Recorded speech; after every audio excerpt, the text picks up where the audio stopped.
Good morning, good afternoon, good evening, whatever time it is, wherever you are. Hello. So today's beach walk blog comes to you from not the beach. I haven't quite got time today to get down to the beach to do this, but I thought I'd do it from wherever I am, which is right here. So today I wanted to talk about posture. Now, posture is not a static entity. It never is. It's always a moving, dynamic entity. It's a moving structure. It's a dynamic, mobile structure that we have, and therefore we need to think of posture in a dynamic way. So what is posture? Well, it's how we hold ourselves. It's how our body is situated, how our head is situated on top of our shoulders on top of our rib cage connected to our spine connected to our pelvis relative to our femurs relative to our tibias relative to our feet, and then the feet on the ground. And it's how we hold everything in every way. And posture, as I said, it's a dynamic situation, it's a dynamic structure. So we have to think of it in a dynamic way. Now, last time we talked a little bit about the hips and how when the feet are externally rotated or the feet point outwards, this can be a really bad situation for our movement, especially in gait, because we need things to internally rotate. Now, the body has midlines, and we have three midlines. We have our left to right midline, our front to back midline, and our top to bottom midline. And we have to create what's called centripetal force, because gravity is always pushing down on us. So if gravity's pushing down on us and it's compressing us, then the thing that's resisting that force is our bones. And our bones are not in straight lines. They go in and out.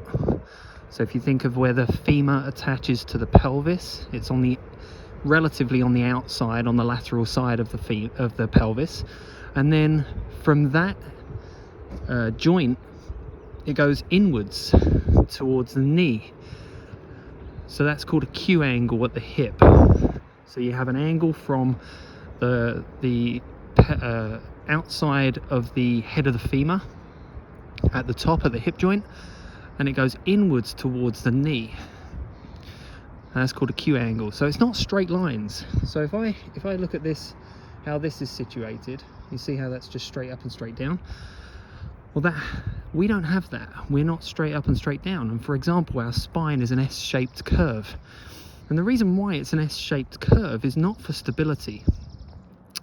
It's not for stability at all. It's actually for mobility and for locomotion, because when we laterally flex our spine, it generates torque because of those curves. Now, the spine would be much more stable if it was a straight up and down column. It would be much more easily stabilized.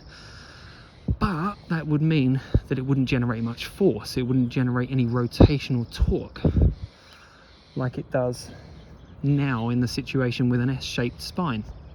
So what we have in a posture of our body is all of these dynamic movable joints that have different ranges of motion, have different movements, and we're stabilizing our head, our skull, on top of our spine. And that spine is not straight. Okay, so if I look at this, see how this is on top of this.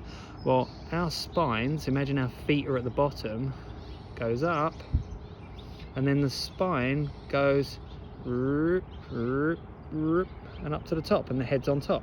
So that spine does that. Okay? Now, with the head on top of the spine, on top of the cervical spine, that is,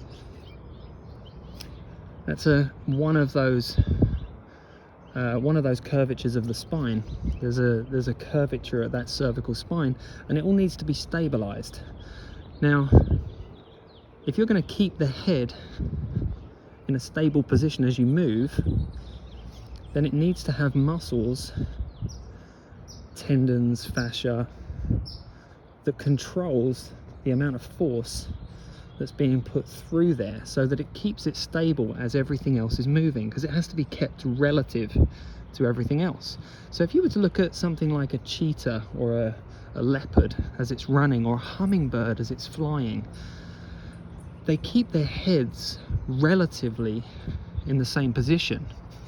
So their head is still and their bodies move around the head, if that makes sense. So as a bird is flying, the head stays still and the wings flap, the wings beat, and everything moves and the head stays stable. And the same thing with a dog when it runs, or a cheetah when it runs, or a leopard when it runs. The head stays still and everything moves around it. Now with us, we have to keep our head on top of our shoulders. So that posture is really important, because if the head is in front of you, when you land, there's a load that's going to go through that foot and through that leg, and the more the head is in front of you, the more you will overstride, because your weight is in front. The swinging leg becomes a pendulum, like on a clock. If the head and the shoulders are in front of your center of mass, then it more likely is going to be the case that you're going to overstride. So that's a problem. If you're overstriding, you know that's a problem, right? So one of the first things I always want to do when I'm doing a gait analysis is I look from the sideways view and I see what's happening with the initial contact point. Now ideally I always want the initial contact point of the foot to be landing underneath the knee, so that tibia is pretty much straight. And of course I want to be landing with the leg traveling backwards, of course. So how does the posture play into that? Well, if you're leaning forwards, like I said just a second ago, you're more likely to have an overstride if you're leaning forwards, because if your weight is in front of your center of mass, your center of gravity, then the swinging leg is more likely to swing out in front of you and become an overstride.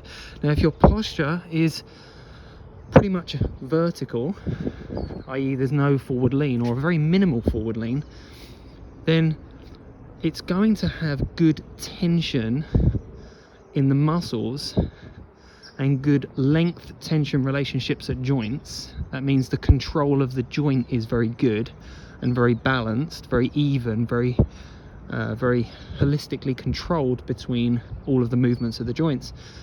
So the tension at the joints is going to pull that leg back at the right time and make it so that you land in a better situation, i.e. not an overstride. There's also, obviously when you're running, you have momentum. Your body has momentum because you're running at a speed. So that momentum is what takes you, a little bit of what takes you over the standing leg when that leg lands, and then it's your slinging muscles, the ones that create the slinging action.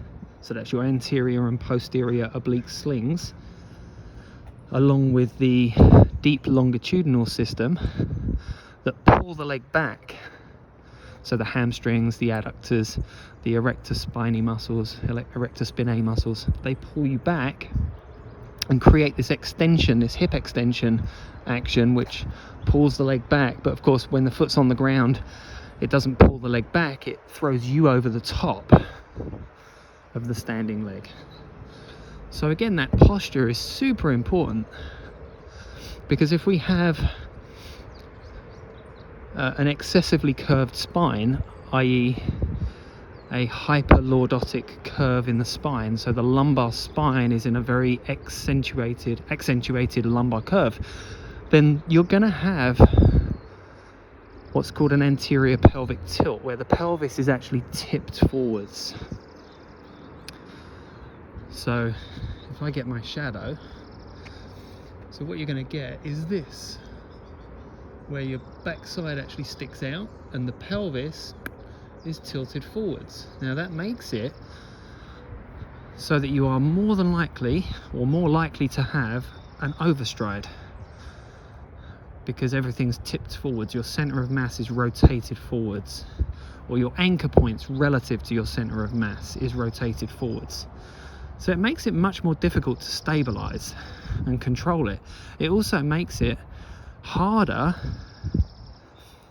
for those extensor muscles, the hamstrings, adductors, to pull the leg back, because they're already lengthened and taut. They're not tight. Remember, we talked about that last week. They're not tight, they're taut, which means they're already stretched. So if your pelvis is tipped forwards into an anterior pelvic tilt, more likely that your hamstrings are going to be stretched taut. Okay, so I'll show you that again. There's my shadow. If my pelvis is tilted forwards, that's going to stretch my hamstrings, all right, which means that they are stopping. The hamstrings are essentially controlling my forward lean. Now remember, gravity is always bearing down, so now the weight of my head and my shoulders and my torso is now in front of my center of mass. You can see that right there. Okay, now this is being controlled by my hamstrings and then ultimately my calves, putting a lot of stress through my hamstrings and my calves.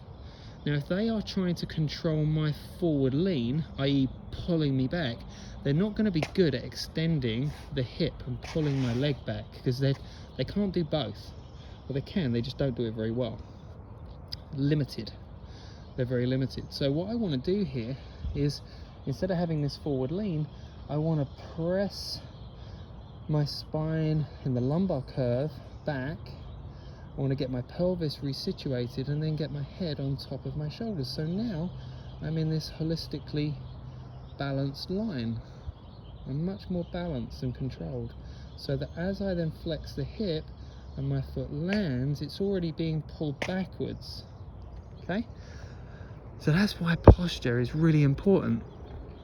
Having a posture where things feel, and from a kinematic standpoint, what we see that things are more in line, we see that the pelvis is more neutral.